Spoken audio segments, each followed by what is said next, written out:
Tonight, we're launching a series of stories that look at the laws and policies surrounding grooming.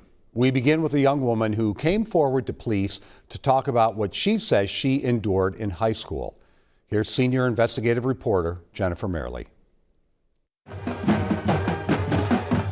I played percussion, so a lot of different instruments. Xylophone to drums, triangle, tambourine, keyboard. Hannah Lopresto became interested in band in the 5th grade.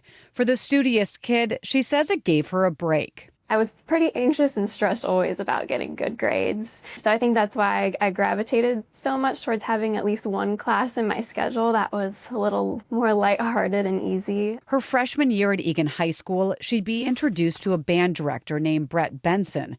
He was extra charismatic and exuberant and just really magnetic. As a percussion student, she had private lessons with him.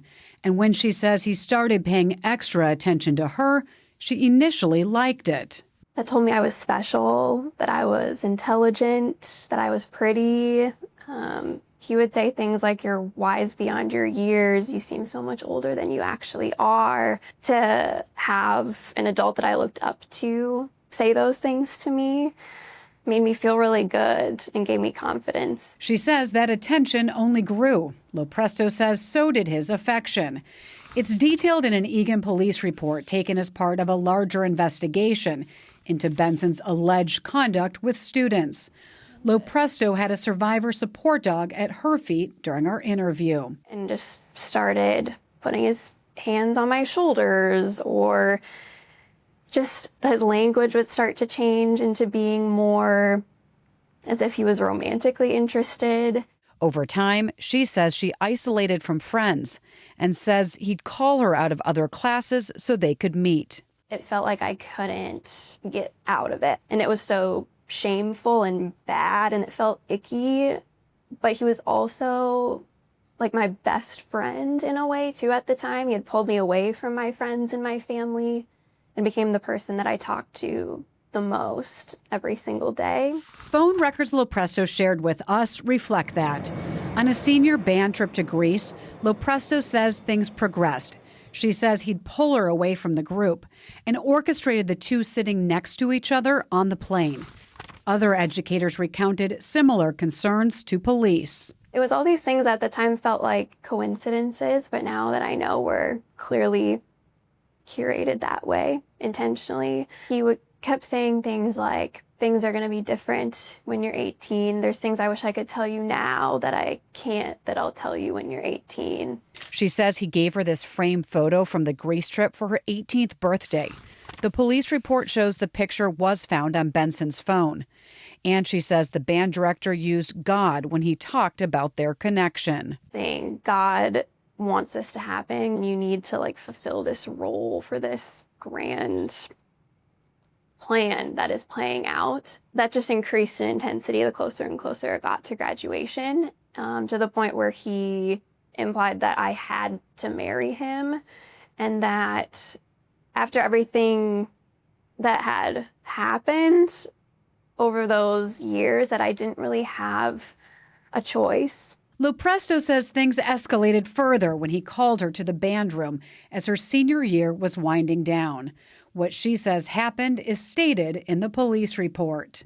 I was sexually assaulted on my last day of high school, and it was at 7:30 in the morning. He put his hands down the back of my pants and down the front of my shirt. I froze. I didn't know what to do. I started crying, and he, I think, immediately got afraid that I was going to tell somebody, or he had never gotten that reaction out of me before. And I just said, I want a pass to go to my class.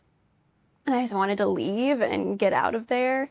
And he wrote me a pass, and he just kept saying, "Everything is fine. I want to make sure you're okay." She says that day and the following day at graduation were a blur. He kept apologizing and saying he was sorry. I just remember feeling very numb. I had to perform at the graduation itself. I was so out of it that I played my part in the wrong song. I felt so afraid and like it was my fault what happened.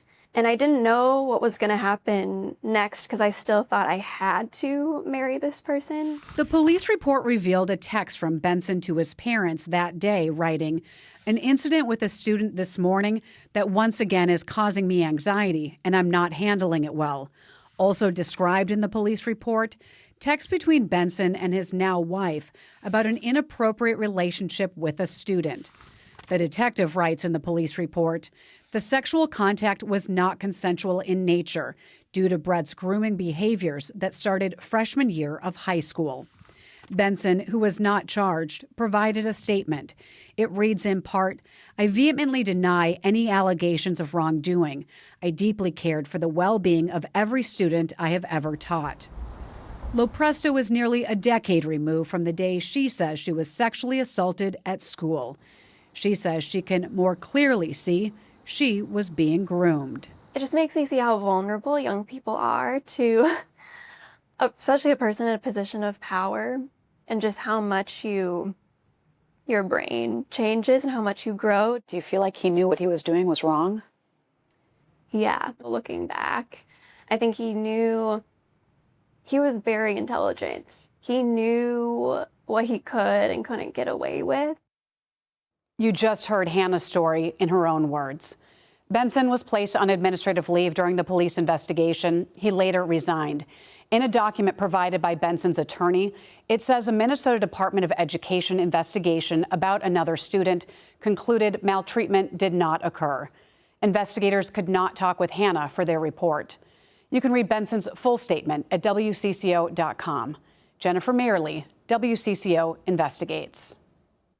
Tuesday at 10, we look at the larger investigation and why the county attorney's office says no charges could be filed in Hannah Lopresto's case. Plus, police offer some warning signs to watch for when it comes to grooming. If you'd like to learn more about grooming and how you can protect your children, the Zero Abuse Project has resources available online. You can find a link to those with this story on WCCO.com.